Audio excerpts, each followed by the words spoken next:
Thank you. Again, this is just a blog. If you're feeling overwhelmed in what's out there, this has helped me stay grounded in what we can handle at the moment. All right, so back to the platform of the website. I organized it into 4 categories: independent reading, shared reading, phonics and grammar, and interactive read aloud. If we first start with the independent reading, there are 5 main resources. Again, there's probably 20 or 30 out there right now. I found that narrowing in on a few resources can help actually use the resources effectively. So this first one, Benchmark Universe, has 3 options. So when you want to create an ebook library, you use this link right here. You're then able to choose one of these options for an ebook library: K6 English, K6 Spanish, K6 dual language. So that is the link to create it. I created the dual language library. That's already set up and it's very easy to create an account, which brings you to the platform of, again, this is K6. You can filter by English and Spanish, and you can filter by content areas. You now have access to hundreds of leveled books to use with your students. Let's choose.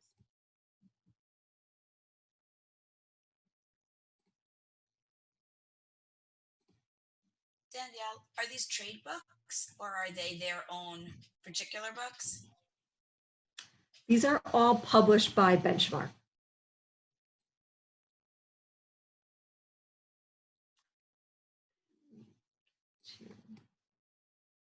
You do have the option on this main screen to have the book read to you.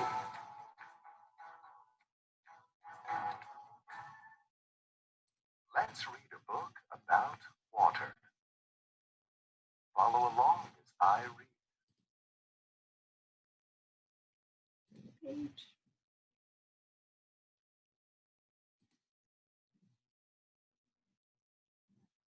Introduction. Water is in 3 forms. That's one option of a book. Again, in Spanish too. Choose another book.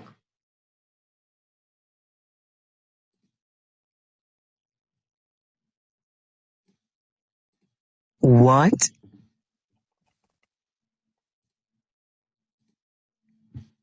Here's where, again, we have a text. Right now, this is just for resources.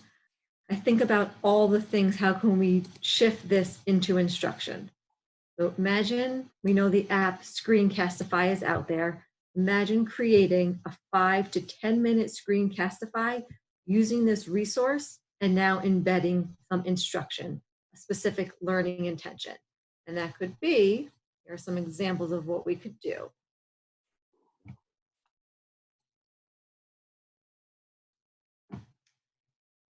And now we can teach into using context clues to figure out the unknown word, just as we would do in a guided reading lesson.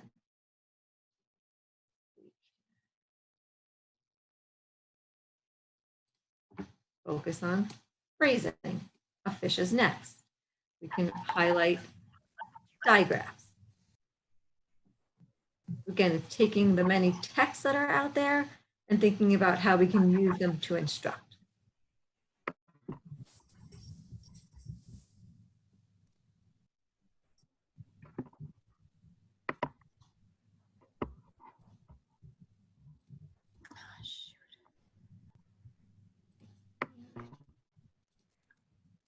That is our first resource, Benchmark Universe. Unite for Literacy is very similar to Benchmark Universe. This resource does have the option of English and Spanish, and they're only written in English and Spanish, but they could be narrated in a few different languages. They're organized by categories.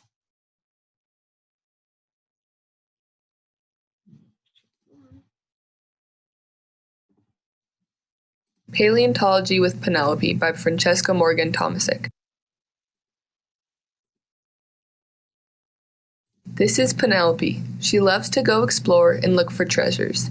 Sometimes she finds special treasures called fossils. And moving into that instruction, we can play around and cover words.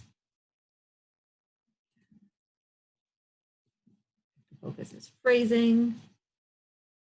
The focus is blends. Whatever the intentional focus is. I'm going to stop sharing just for 1 second to bring it back. If anyone wants to open up the floor, think about, okay, that's the resource. What can we do with that? Anyone wants to jump in and share any ideas of how we could use that with our students virtually?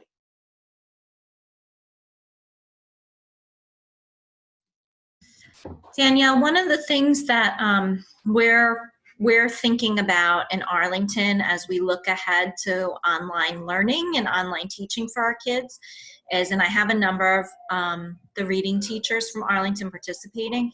Mhm. For the most part, we use LLI. We're trying to wrap our minds around how do we transition from teaching LLI to our struggling readers to going to an online learning format. How are we going to do that? And I can see already with the first two resources that you presented, the possibilities that are there for that. Like, I think, there's a reason why we exist as human beings, and we're not going to be able to provide the same exact experience that we do to kids when they're in school, but possibly those two resources will help us. And I think, Dana, that's a very common struggle right now, is how can we teach small group instruction in the current setting? I hope to play around with using Screencastify to create a 5 to 10 minute lesson where I am modeling a specific strategy in a text. So on 1 or 2 pages, I'm modeling whatever the focus is. The next 2 pages, there's an opportunity to try it together.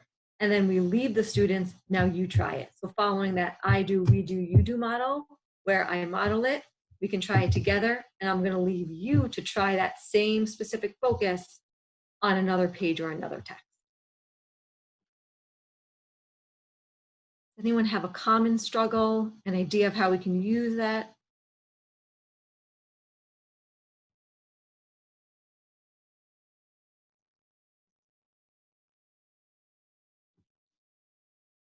All right, well then we'll jump back into some more resources.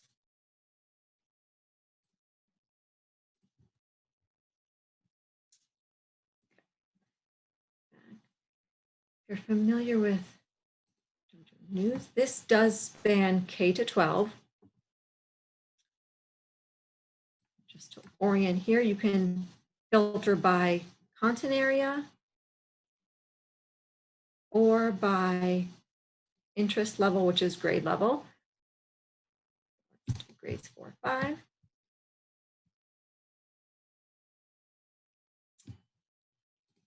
There's a plethora of articles here.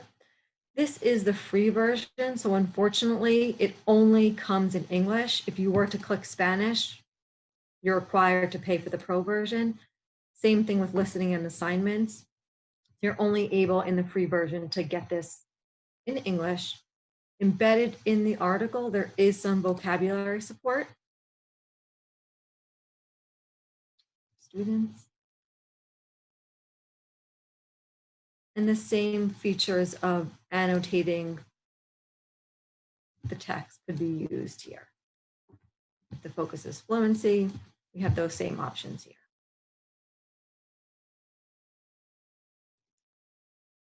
Similar to that resource is Newsela or News ELA. I've heard it both ways.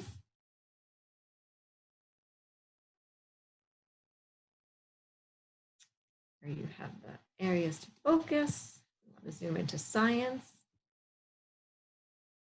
There are a few more options of what you can do with Newsela. So we want to focus.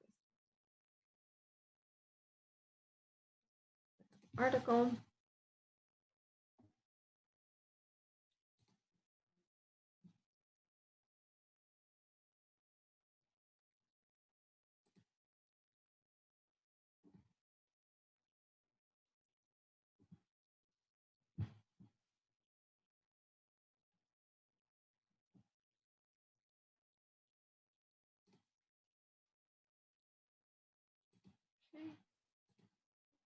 here.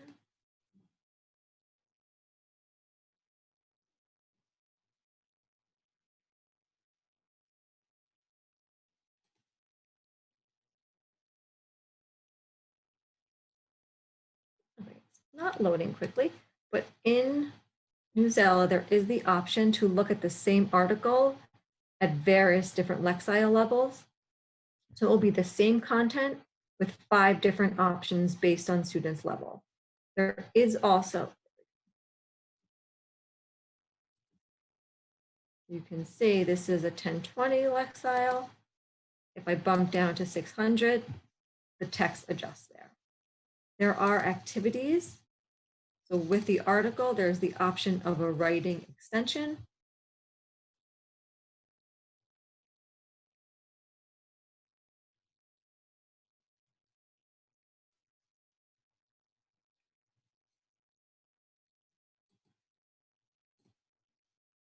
And a little quiz based on the article.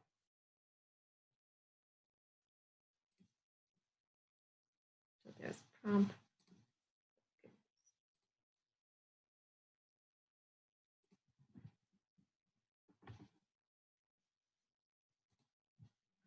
And then the last option for the independent reading is Audible, which is an Amazon product. That these are all audiobooks. So students won't have access to actual text, but they do have access to audiobooks. This is Audible.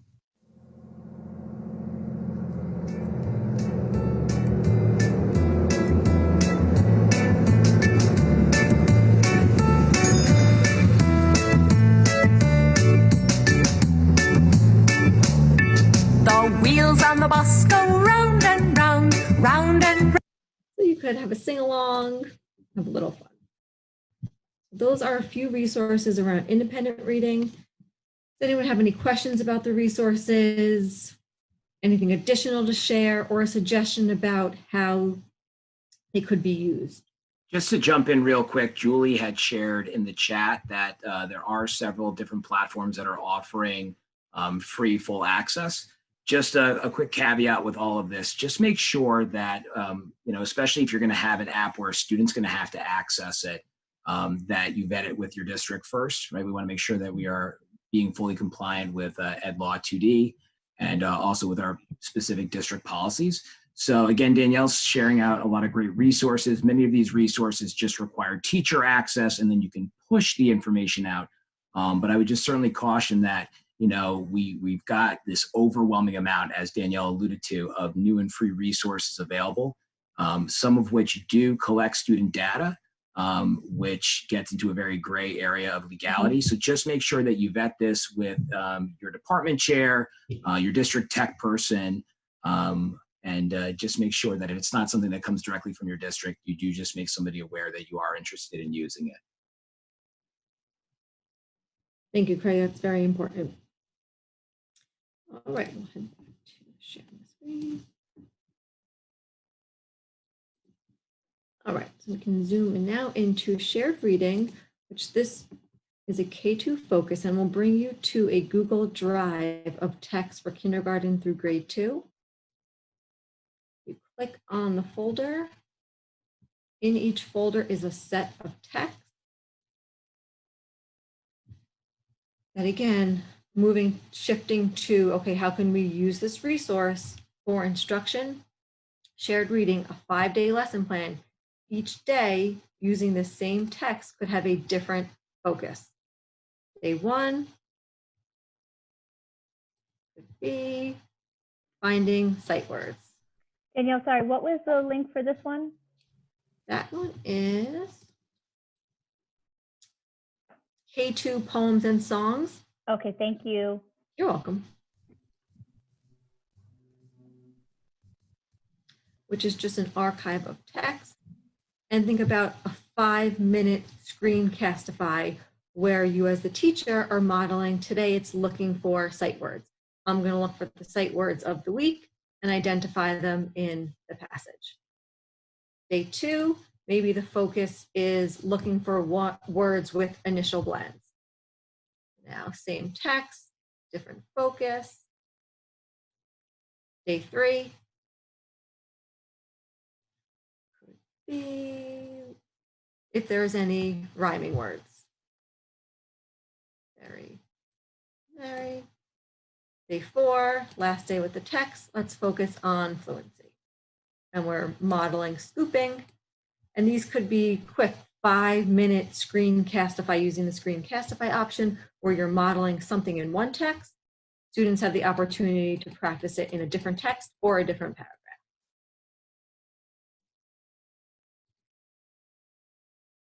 Across a week for some consistency.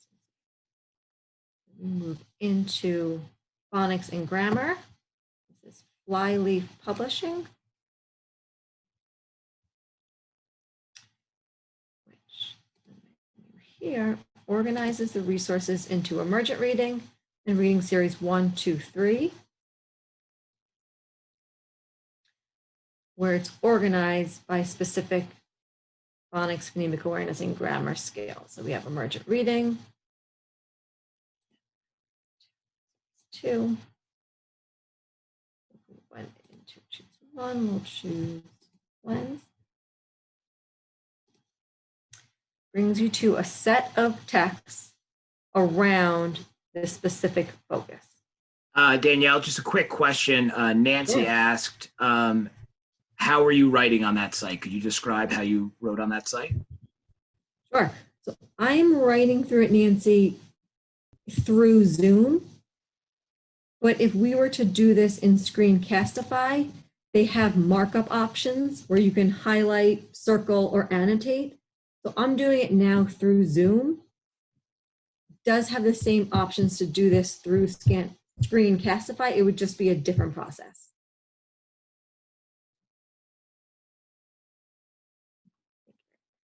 Okay, so if we were looking at Fran Can Clip, again, this text is built to focus on blends. So we could work. And then, not that I'm supporting homework or worksheets, but there are worksheets that go along with each of the texts that can be used. And then menu. If we knew a certain group of students needed a specific focus, consonant digraphs. There's books built around that focus.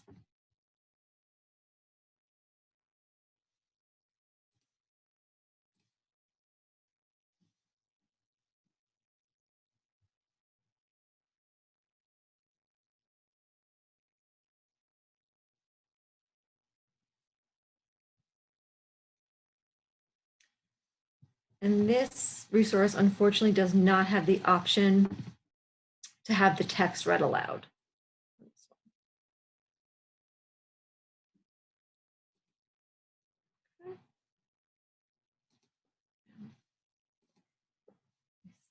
Chats.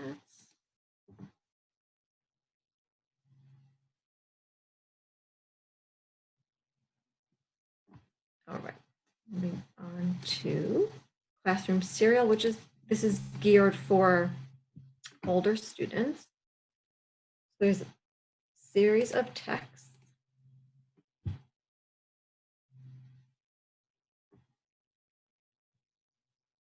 Each story has 5 parts to it. So if we want to follow the I do, we do, you do model, text 1, we could model going through this text for the grammar and editing. There's usually comprehension questions after.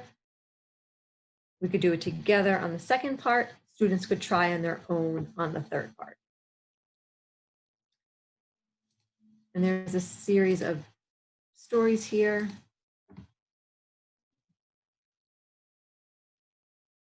With different focuses and different follow-up activities based on the story.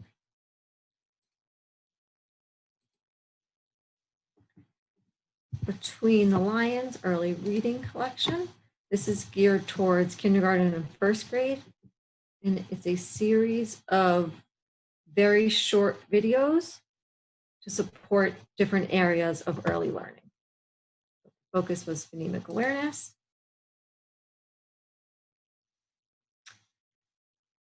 There are videos to support phonemic awareness. And this is organized by K1 and pre-K.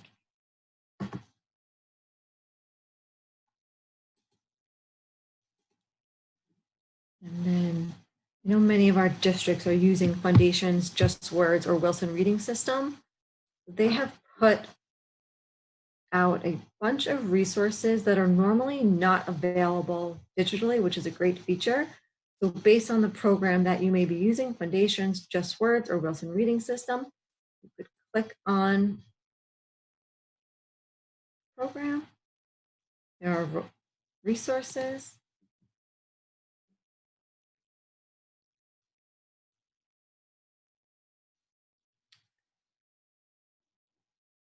And there are text passages.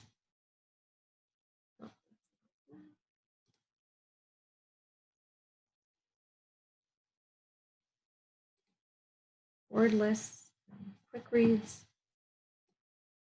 If you do not have any of your Foundation's resources and needed them, they are many resources available on their website. That's fantastic. Thank you, Danielle. You're welcome. And Wilson has been really, I know Wilson is putting a lot of work into putting as many resources as possible on the website, knowing that many educators don't have the resources they need, but they're trying to put more and more online. Any questions so far, ideas? Will you be able to put a list of these resources somewhere, or can we find them somewhere? I came in a little late to the discussion. Sure, I'm gonna, right now in the chat, I'm gonna copy a website. What you see me working off is just a website. And if you click on that website, you will be able to access all the resources that I'm sharing right now, right from that website. Okay, perfect. Thank you so much. You're welcome. And I will be adding to that in the upcoming weeks. Love it. Thanks. You speak our language, so we love that. I'm trying. It's like, okay, great. Thanks. Any other questions before we move on? Ideas about how we can actually shift to using these resources, potential struggles?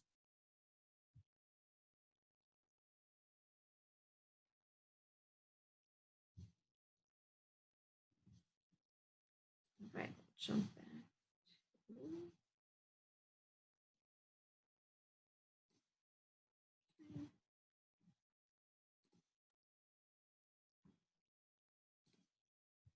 All right, our last section is interactive read aloud.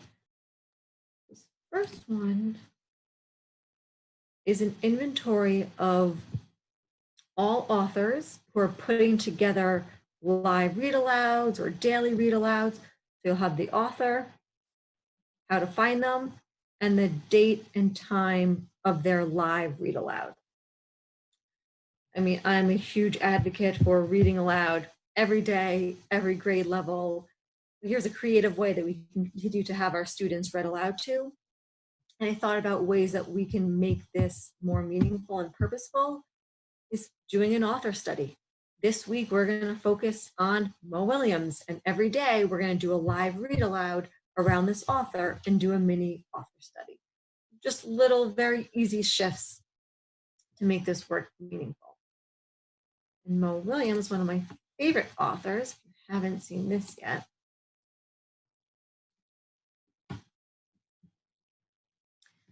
Mo is doing a daily session. He has 2 weeks so far, where he is sharing one of his books and then walking students through how they can draw the characters in his stories. Favorite, it's a YouTube video where all students The need. big letter O appears in words like Mo. And then inside, we do a squished Mo. like that. It looks now almost like it's going to be like Piggy, right? But instead of making that the snout, we... So he's drawing one of the characters in one of his texts. And how fun would it be for students to now be able to draw the character and write their own narrative, write their own book using one of Mo Williams' characters. And I think there's about 8 episodes so far, and he plans to do this every day, a different episode with a different character, supporting students in learning how to draw the characters from his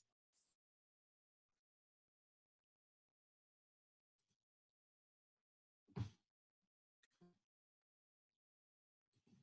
And then benchmark education.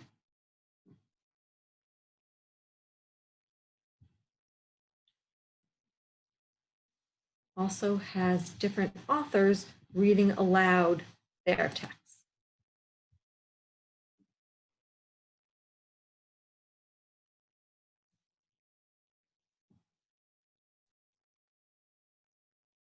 Want to welcome you back to our Raycraft Read Alouds. Today I have chosen a nonfiction book.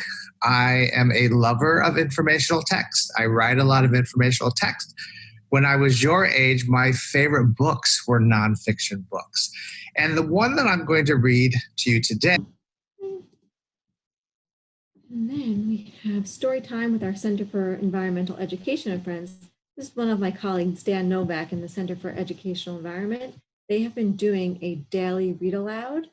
This is the link to their Zoom. And every day at 1 p.m., if you were to follow this Zoom link, they're offering an environmental-based read aloud. Danielle, can you just post the link one more time? We have a couple people who just joined, so if you could just link that, that would be terrific. Thanks. Really?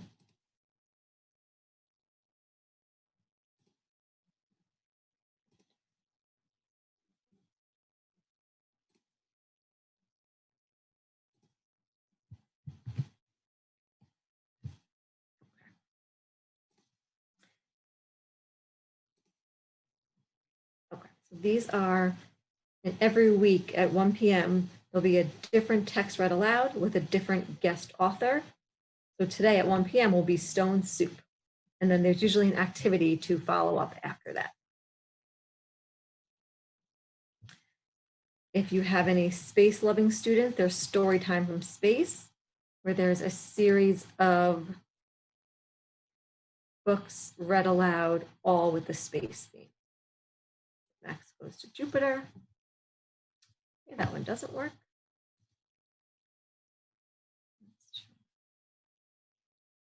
Astronaut Annie.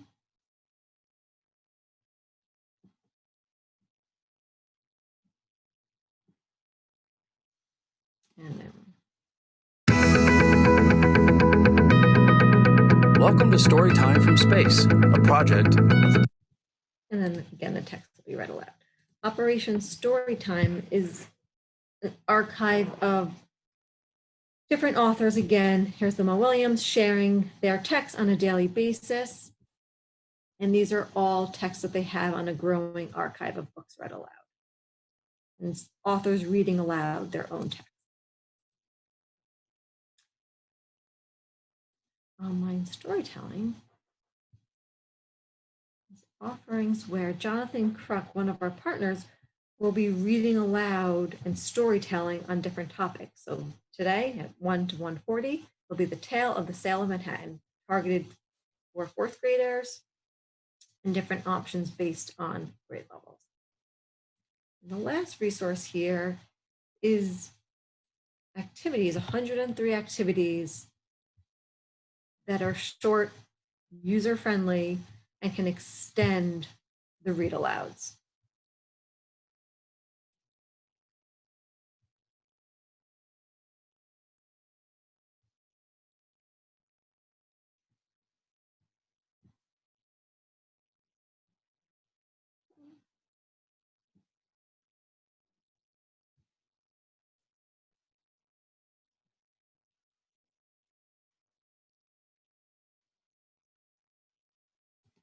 I'll give that a second, but it is a link to many different activities that can be used to extend the read alouds. I'm going to stop sharing my screen.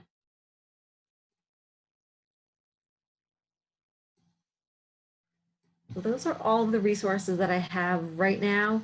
It's by no means everything that's out there. I was going with the less is more for right now. And let's start and choose one of these resources. Think about how we can use them effectively, and then try a different resource. So if you have any other resources that you think are worthwhile that I can add to the website, my email was all the way on the bottom. Feel free to email me. I'll definitely explore them, add them to the website. Save this website, check it regularly. I will be adding to it. And if anyone wants to follow up on a session and figure out, all right, let's meet, I'll meet with you virtually. Let's take this resource and let's think about together how we can use it. I'm more than happy to be a thought partner. If there's a resource you want to learn more about, work together with, reach out to me via email. I'm more than happy to play around with how we can use it. Questions, ideas, suggestions? I'll just jump in real quick again, Danielle. Danielle's been working on some SSELA lessons with me as well. We've been authoring some units that are anchored both in social studies and in writing and reading. And those are also available right now. There's a K2 mini unit that's up and available at this time. And like I said, I kind of took the social studies role in it, and Danielle did some awesome job in infusing some really rich ELA questions and in helping me to build some tasks and projects in it. So the community K-2 lesson is available now, and I'll share the link down in the bottom corner. And then we have a 3-5, grades 3-5 lesson that'll be coming out early next week. And these again are multiple days, so you could probably stretch them out over weeks even if you wanted to. And that'll be focusing in on human rights, on government, and on how those things kind of intersect during this current situation we find ourselves in. And I'm going to turn it over to Anne, who has her hand up. Thanks. I just want to say thank you for sharing these resources. They're great. I'm just trying now to wrap my mind around what small group instruction looks like Dana had mentioned earlier, what that's going to look like, from a distance and through a computer. So some of these I can definitely see myself, even if I record myself teaching a lesson kind of thing, and kids can check in when it's going to be convenient for families to be able to check in. I'm just wondering if anybody has any ideas or thoughts about, especially about those small groups and how we're going to be working with families when they can get on, how you're going to touch base or kind of monitor how the kids are doing with the resources or with the lessons that they're teaching, that you're teaching. And you bring up a great point. It's how do we do it, and then how do we follow up on it? There's two components that we need to consider here. And my next step is I'm going to play around on Screencastify, create some small group lessons for the next few days. Once I'm at a comfortable place to bring people together and share, I definitely will do it again. So look out for another offering, maybe sometimes toward the end of next week, where the next step is, okay, I'm going to actually use Screencastify, create a lesson, and think about how we can actually use that. That is my next step, and I'm willing to share it once I play around a little bit more. That would be great. Thank you. You're welcome. Eileen has her hand up. Go ahead, Eileen. Eileen, are you there? Can you hear me? Yes, we can. I'm sorry. I thought I was muted because my husband's in the kitchen and on another call, and I couldn't hear most of what Anne said because of him. But my question was, I think, similar to what I started to hear Anne say, about these are wonderful resources, and I'm very excited about them. I'm just trying to get an idea about how everybody else is doing this. Is everybody kind of doing a little mini Screencastify video thing and presenting that? Or are people trying to get little Zoom sessions going so that they can have the kids interact a couple of days a week. We see our children 5 days a week. I know that that's not possible to do a Zoom thing 5 days a week. I just kind of wanted to get everybody else's feelings on how they were planning to go forward with this.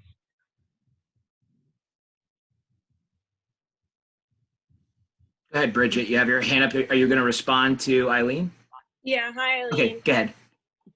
So yesterday I just did my first live. I'm using Google Hangout instead of Zoom. That's just what our district is using. And I did like a closing circle just where all the kids were able to share what they've been up to at home and just connect. But starting next week, I think I'm going to start doing some live read alouds as well. So we're trying to start slow and building up. And then I think after that, we might get into more of like a guided reading small group situation. But I think it's definitely important to ease into it, because even yesterday was very overwhelming with everyone getting on at one time and teaching them how to mute themselves and listen to the directions. So I definitely suggest, if you haven't yet, starting small and building up to it. Okay. And just a couple of additional recommendations as we're all starting to jump into this. Next Monday, and I believe other Greg at the beginning of the session had talked a little bit about this. We have two of our consultants, Randy Hall and Diane Cunningham, who operate a large portion of our online high school in conjunction with me, OC21, but are both really experts in lesson design and then using technology to support lesson design. And they've worked with elementary through 12th grade. So if any of you are really kind of struggling with, how do I deliver instruction? What does that look like? They have basically a 4-step process that they walk everyone through. We had a great session with them yesterday that was attended. We had about 60 people in there. And I'm expecting that Mondays will also be very busy, and I'll include the link to the schedule. Although next week's schedule is not up yet, but it should be up by tomorrow, but I'll have the link there so you can access it over the weekend. But they would be able to really kind of walk you through, the different modalities. A couple of words of caution though, just kind of thinking through an equity lens. I know that all of you are being kind of given different directives by your district. Just really be kind of cognizant of synchronous versus asynchronous teaching. I know that we want to see our little ones. I know that we don't have the 5 days with them. But even if your district has sent out a survey kind of wondering about what technology exists at home, we just have to be really mindful, especially for our youngest ones, that parents may be simultaneously working from home. And it may be very difficult for them to access the technology at a particular point in time. So just things to kind of work through. And I know that you have to work within the structures that your districts have created, but just really think about flexibility in terms of what you do, send out for at-home instruction. And that includes like flexibility about when you want them accessing the resources as much as possible. If you have them doing tasks, looking for flexibility there as well. And then just really thinking about being explicit in telling parents what you need them to do. So thinking about embedding prompting questions for parents. Think about the number of questions we ask if we're in a circle, right? If we're in circle time on a carpet, how we ask those prompting questions. Parents talk to their children all the time, but they don't necessarily do explicit instruction with their children all the time. So just being really mindful and purposeful with that would be my recommendation. Other thoughts or ideas?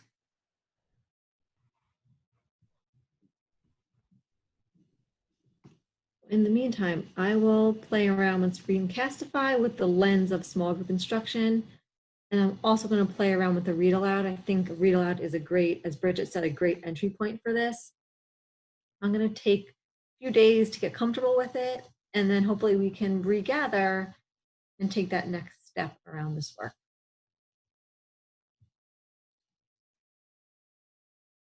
Any last final thoughts from anyone?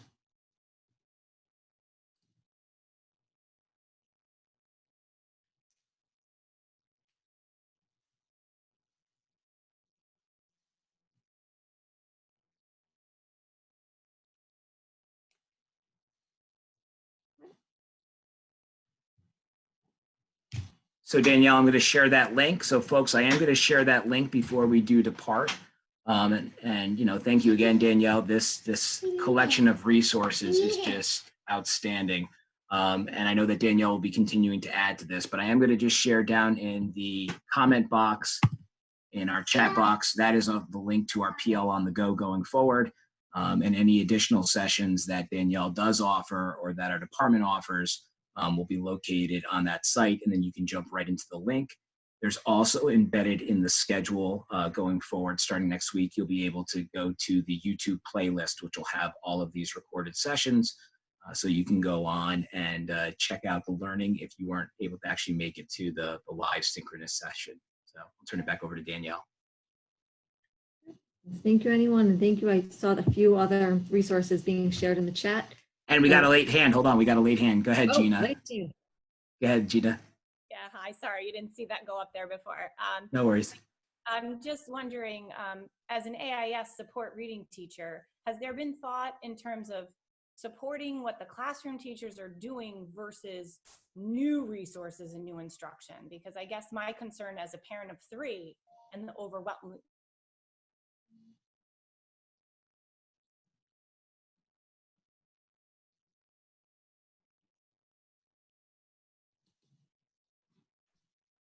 Gina, it looks like we lost your audio. Sorry, my internet just went. That's all right. Can you just restate the question? I'm sorry. We heard you up to as a parent of 3, and that's where you kind of cut off. Yeah, I guess I'm just wondering, as a parent, seeing all different work kind of get lined up for my 3 kids and feeling a little overwhelmed, the last thing I want to do for a struggling reader is overwhelm a parent. I want to provide support for them. So I'm trying to figure out really what's the best way to do that. Have other people thought about that and how to use the resources to support teachers? Do we support the kids doing the work that the classroom teachers maybe have assigned to help make sure they're doing that okay? Do we come up with our own work? How do we go about doing all of that? And meet and finding the time to meet. Like, I would love to be able to meet one-on-one with kids in small snippets, I think, honestly, to help have that interactive piece that I feel is so valuable. But I'm just curious what others' thoughts are. And I know I've talked to my colleagues, some of whom are on here, but just curious where other people's thinkings are. And that's a very valid and relevant question that I wish we had a very clear answer with. Does anyone have a comment? I think Greg Brown raised his hand. Greg, your camera's off though, but I noticed that you raised your hand. There you are. Thanks, Greg. I don't know when that went off. I apologize. Even after doing this for a while, I'm still learning also. I just wanted to send an encouraging word to everybody. I know in our rush to do the best that we can for our students and for our communities, we're scrambling like crazy to put things together, look at resources, try to figure this out. And I just want to make sure that as we're doing that, we keep in mind that oftentimes less is more, and what we're trying to do is going to take longer than we initially think. The other piece I wanted to mention is just be very specific about what you believe or direct about what you believe and the goals that you have for your kids. So if checking in with your kids every day or having a connection with them or continuing to build relationships with them is a priority, then you can look at the tools that you have available to do that. Don't get sucked into what happens to me a lot is, where there's a tool that I think is really cool or an article or a book or something, and then I build a lesson around that and I lose sight of my learning objective. A low-tech, solution is doing like a regular phone call with kids or a phone conference call. You can still meet your goal. The goal isn't to have a Zoom session every day. That's a tool. So just try to keep in mind, think about your goals first, look at your learning objectives next, and then look at the tools that you have at your disposal. And it might mean that you have to apply different tools for different groups of kids. So we're in uncharted territory. The fact that you're here sharing and learning means that you're on the right track. I just want to encourage you guys. We're figuring this out together as really as a nation at this point. So continue to share, continue to try, and don't be afraid to fail. One of the best bosses I ever had said to me at my end of the year evaluation, didn't ask how things went well. She asked me where I failed. And when I said and struggled to come up with things, she interrupted and said, then you're not taking enough risk. So I encourage you to take some risks, try some things, and we're all going to be better for this in the end.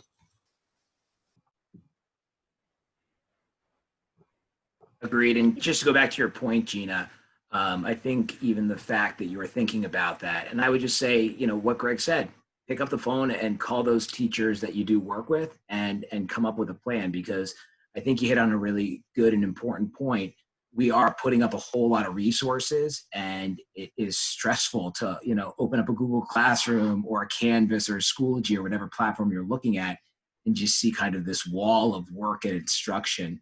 And in any ways that we can help facilitate that work, work together, you know, work smarter, not harder. I think that just reaching out to your colleagues and saying, listen, I don't want to, you know, build more stress and more work on top of what you're already doing. How can we complement each other? How can we work together in this situation? I think that that would be really valuable. But the fact that you asked that question makes me think that you're already probably doing that. And I would just say to continue doing that.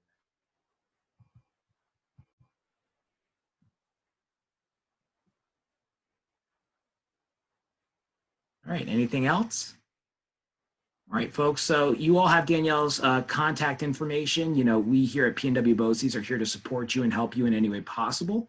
The one thing that I will do is I will ask you, if you don't mind, I'm going to share a Google form with all of you. And if you wouldn't mind filling out this Google form, what this does is it helps us design as we go week into week the different offerings that we include in the professional development. And so I will share the link now. You don't have to fill it out at this moment, but I would ask that you just take the time so that we can continue to tailor our professional learning on the go to your specific learning needs. And if my computer will cooperate, there we go. I will post that right in the chat. And then I will wish everybody a wonderful afternoon. And thank you again, Danielle, for putting this together. I mean, the amount of resources is just phenomenal. Thank you for what you're doing. Welcome. Thank you, everyone, for joining us. Have a great morning, everybody.